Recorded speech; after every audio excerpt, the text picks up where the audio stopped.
চাঁদা নিলে পুরস্কার, ধরা পড়লে বহিষ্কার, ভাইরাল হলে গ্রেফতার। কি ভেবেছেন বাংলাদেশের মানুষ বোকা? আজকে আমাদেরকে জিম্মি করে ফেলছে। দল এই খুনের দায় দায়িত্ব গ্রহণ করবে না। আমি স্পষ্ট ভাষায় বলতে চাই, এই খুনের দায় দায়িত্ব তারেক জিয়াকে গ্রহণ করতে হবে। এই খুনের দায় দায়িত্ব মির্জা ফখরুলকে গ্রহণ করতে হবে। এই খুনের দায় দায়িত্ব বিএনপিকে গ্রহণ করতে হবে।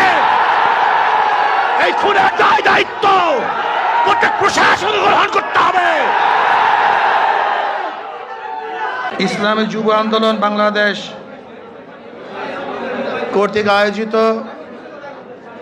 আজকে সম্মেলনের সম্মানিত সভাপতি ওলামায়ে কেরাম, সর্বস্তরের জনগণ ভাইয়েরা আমার,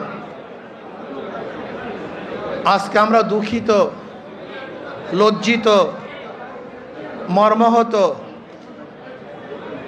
আজকে বাংলাদেশে যে ঘটনা ঘটতেছে গোটা দুনিয়ার সামনে মুখ দেখাবার মতো মুখ আছে বলে আমি মনে করি না। গোটা দুনিয়ার মানুষ আমাদেরকে খুনি মনে করে।